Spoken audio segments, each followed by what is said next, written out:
Just a few minutes this morning on choosing your dance partner. Choosing your dance partner. Now let's not get hooked up in Baptist concepts. There isn't anything wrong with dancing.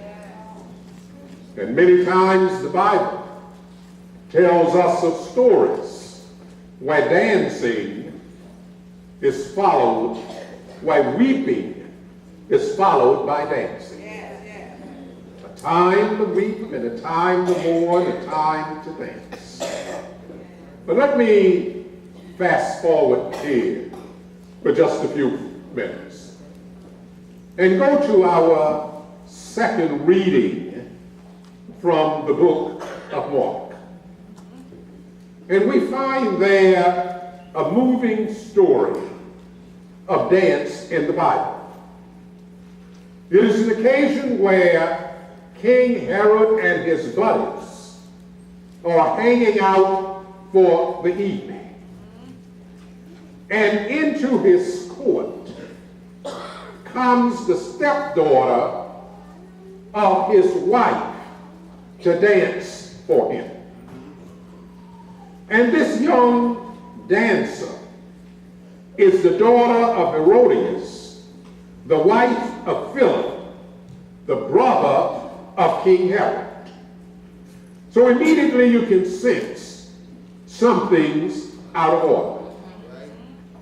Herod had taken Herodias, his brother's wife, and he was confronted by John the Baptist in his sin, and as a result, Herodias wanted John dead because he was threatening her good thing. But Herod feared John, and instead of taking his life, he cast him in jail. But this day, Herodias' daughter comes to dance before Herod in his court. And oh my, did she dance the dance. The text does not tell us about the sway of her rhythm, or the name or the nature of her dance. But by all accounts, we do know that Herod had his best eye on her as she soloed before him. King Herod called the young woman to him and told her he was so moved by her moves that he would give her anything she wanted, including half of his kingdom. Now the young woman knows not what to ask for. So she goes to her mother Herodias, and the temptation of evil has now opened the door to the works of Satan. And mom tells the daughter to ask the king for John the Baptist's head on a platter. Now obviously, this woman's dance was not a Holy Ghost dance. Two questions often come to mind. Why are you dancing? Why are you dancing? It appears that Herodias' daughter had come to know when she exercised the sway of her rhythm and danced the dance that she garnered power over the minds of men. She had come to know that her dance could deliver the heads of men on a platter. David danced because he had witnessed God moving in his life. He had witnessed the joy of the Lord. David danced because of what was in him, not what was about him. David testified why he danced before God. The Lord is my shepherd, and I shall not want. The Lord is the light of my life, and whom shall I fear? Lord, you've been my dwelling place in all generations. David danced because of the spirit that was in him, and not because of who was watching him. David didn't dance before me. He danced before God.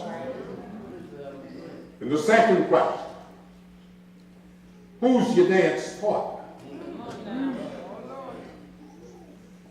Now, for 20 years, the Ark of the Covenant was not in its desired place. And one man, without a committee, took it up on himself to return the ark to the people where the presence of God would be among them. Please, for a moment, put your divine imagination to work. Today, after 20 years, the Ark of the Covenant of God is making its way up PBC Drive. King David is leading the procession. The congregation is praising, and the joy of the Lord is in this place and in the king. And as David leads the ark to its rightful place, he began to think about all that the Lord has already done. Somewhere in the recesses of his mind, he thinks that he brought me up out of the miry clay, placed my feet on solid ground, took me from the hillside, tending sheep, made me king of Israel. I could have been dead and gone, but he spared my life, gave me wisdom and strength to defeat a giant on the battlefield. And now he allows me to bring the ark home to the Lord. David is overcome with joy, and he began to dance. Unlike Herodias' daughter, he does not need an audience, because he's not only dancing before the Lord, but the Lord is his partner. When two dance together, one leads and the other follows. In our joy, the Lord leads the dance, and we follow. Now, as David makes his way up PBC Drive, more and more he's reminded that the Lord is my rock and my shelter, my way out of nowhere. And the more he gets into his dance, the poet said, the anguish of the singer marks the sweetness of the strain. Now, that means you have watched someone sing, and the more they get into their song, the anguish of the singer sets in. And they began to ball themselves up, clench their fists, head fall to one side. In other words, they just get ugly. And the more ugly they get, the sweeter the song sounds. The angelic voice comes from within. As David makes his way up the drive, the anguish of the singer marks the sweetness of the strain. And the closer he gets home with the ark, he begins to dance more and more. His rhythm picks up a bit. His legs move as though he's double jointed. And the more the folk shout, the more he realizes God has allowed me to do this. God is using me in the presence of his kingdom. And he dances and loses his pants. Not even aware they have fallen off. Now he's dancing in his underwear. And the more he moves, the greater his moves become. Now you've seen a brother dance. Every once in a while, his eyes go back and his head fall off to one side. Take his hat off. He's dancing a dance from his innermost parts.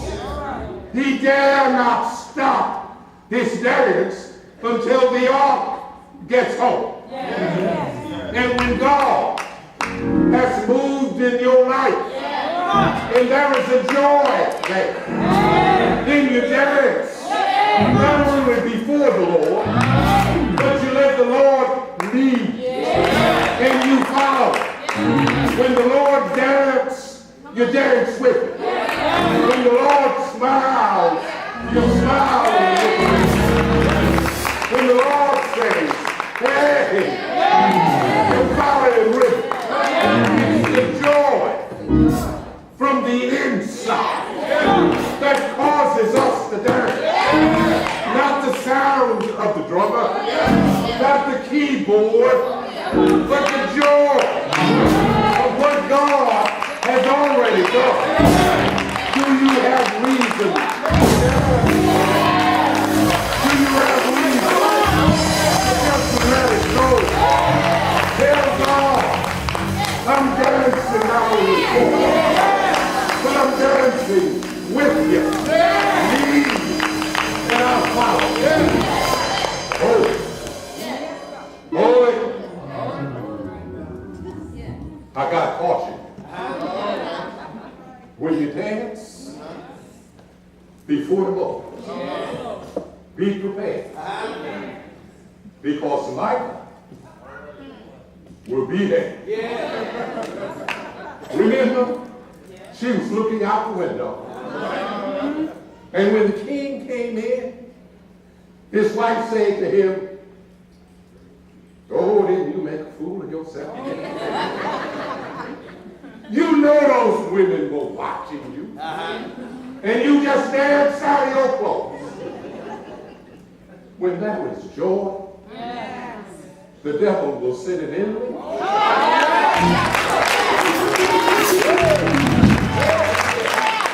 To break your rhythm.